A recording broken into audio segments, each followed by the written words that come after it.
What's up, guys? So I want to make a quick video on the types of confidence. Now there's different types of confidence, and confidence, it's thrown around a lot when you're looking up like sort of how to get better with girls or guys, and basically it's thrown out a lot and people just generically use it. It's the cliche, most common sort of advice given, just be confident. And I don't think this is something that you can just become. Confidence, by definition, is something that you have a lot of experience in, and you have a very good sense that you know a certain event will take place, and that is why you're confident in it. Let's say most of the time it's for a specific skill. You practice piano 10 hours a day, or you practice basketball, baseball 5 hours per day, and you've done that for 50 years. You will probably be pretty confident in the fact that you can beat the average guy in basketball because you compare the sort of experience they have to yours, and you kind of know that you know what to do. So as far as dating is concerned and stuff like that, confidence is more like a state of knowing how good you will, turn out results based on your current skill level and just what tools you have. And so it's more of a byproduct, and it can't just, you can't force this byproduct without an initial trigger or sort of initial triggers. Kind of like how you can't really be angry for no reason. And so that's what I have to say about confidence. Now there's different types. There's confidence in certain skill sets, like, as I mentioned, a sport, or maybe just fixing a car. You have that sort of experience and knowledge and all these tools tucked away that you think will put you ahead, or sometimes not ahead. It's not always about comparing yourself to the average dude. Sometimes it's just, in and of itself, are you confident in maybe tossing this ring into that horseshoe iron rod sticking out of the ground? And that comes down to just you yourself. Do you think you have the physical capabilities to do so? And based on your past experiences and knowledge and tools and so forth, can you do it? What is your predicted rate of success? And if that rate is high, then you are confident in it. And so that's why you can't really fake confidence. If you do, it's sort of like a delusional sort of state. And obviously you can fake it to a certain degree. I mean, you can fake anything like an actor or actress can. It might not be good because people might sense that you are being disingenuine, but from what I've heard, it's better than not even trying. And also from what I've heard, faking this sort of confidence will eventually help you in the long run. And back to my different types of confidence. There's the skill set type, and then there's, like, I would say 3 other categories. One is a guy who's always had success with women. Therefore, he's never been rejected, and it just builds. It snowballs until you have a massively confident dude. However, it's very fragile because he's always sticking in his comfort zone because he can, and girls come to him. But if anything ever happens and he's forced to step out of his comfort zone, otherwise he won't get girls, then he can't do it. Or if he ever someday runs into a scarcity situation with lack of girls, and he just gets rejected the first time he tries to approach, he might just completely bombard from there and crash and not be able to recuperate his confidence. And that's one set of type of confidence.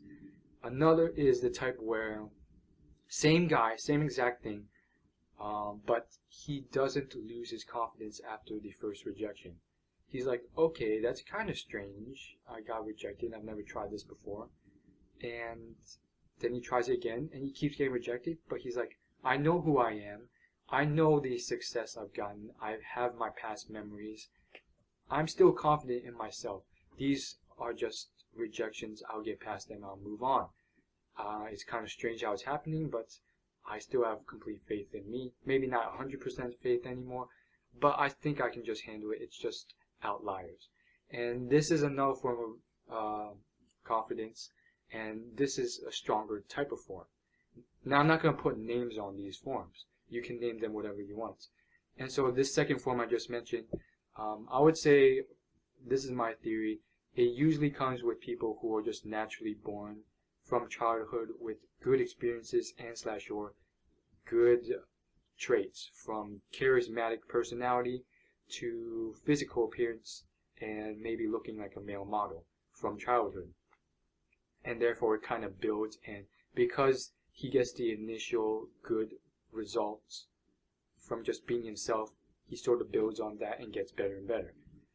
And this might apply to the first type as well.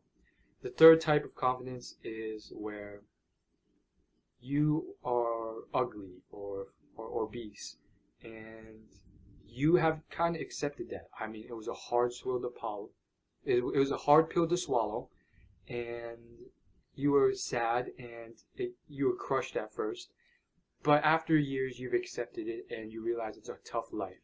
So maybe it's something you can't fix, or you just don't have the ability to fix as of right now. Obeseness or ugliness, something else. And basically, your confidence is just in the fact that, you know what, this is who I am. I can't change it. Love me or hate me. I realize my rejection rate will be a lot higher. My success rate will be a lot lower, but screw it. I have nothing left to lose. I've failed so many times, been humiliated so many times, and embarrassed so much. There's nowhere to go but up. And that's a different type of confidence, and in some ways, people can argue it's an even stronger, more fortified form of type 2. And then there's type 4, and it's just any other special outlier types that I haven't covered. Maybe you're sort of wavery on the confidence, like it will come and go. Sometimes you're super confident. Maybe when a super gangster song comes on, you're just in the moment and you can talk to girls and stuff. And all of a sudden, later along the day or later in the week, you're just not feeling it, and you're the typical average guy who just can't talk to girls. And this is probably the weakest form, and barely even called confidence. I would call it unconfidence plus a little bit of sort of pumping up that really relies on external surroundings. And I think maybe I kind of fall into these categories in my past. I'm sure a lot of people do. That's why they go to parties, rely on alcohol, drugs, or hardcore music or something to pump them up in order to get to a certain state. And this sort of confidence is barely even a confidence, and it really just relies on sort of external stuff. And as you know from external stuff, time kind of fades it all away, and these sort of things will come and go. And when you're older, you might just be left with nothing but your lack of self-esteem. And so this is the worst form, and I guess the best form would probably be the type where you're ugly or whatever, and you just have straight confidence and you just accepted it, because regardless of what life throws at you, regardless of how they might laugh at you or tease you or make fun of you or whatever else, you've kind of accepted it, and you're like, hey, whatever. Love me or hate me, this is how I am. It's a tough world. I was crushed before at one point in my past, but now I've kind of come to terms with it and I've accepted it. And you don't have to be ugly or fat to attain this sort of confidence. In fact, I would say like the perfect person would be someone who has model type good looks and yet has achieved this, and that's very hard to do. And I guess the people who do manage are the people who start off obese and sort of like work it off, or those who are ugly and they just over the years work on fashion and just grooming themselves and realize I'm not that bad looking after all. And yeah, then at the end of the day, you see this like 30-year-old dude or 30-year-old guy or girl who looks like a male model or a female model and yet is humble and just confident in any situation and knows how to stand up for herself when put into a bad situation, and just worthy of respect in every sort of definition of the term. And it just comes down to them. I think the greatest people, in my opinion, are those who are, they have it all, looks, success, financial success, and yet they are nice to you. They treat you as an equal. They don't look down on you in any way or think they're better than you, and they're just normal human beings. And when I meet someone like that, which is very rare, I'm just like so shocked and amazed by how awesome they are. And a lot of times, these people might start off fat or obese, which is why they develop this sort of personality. And that's all I have to say about types of confidence. Leave any feedback or anything else in the comments below. See you guys later. Thanks for watching.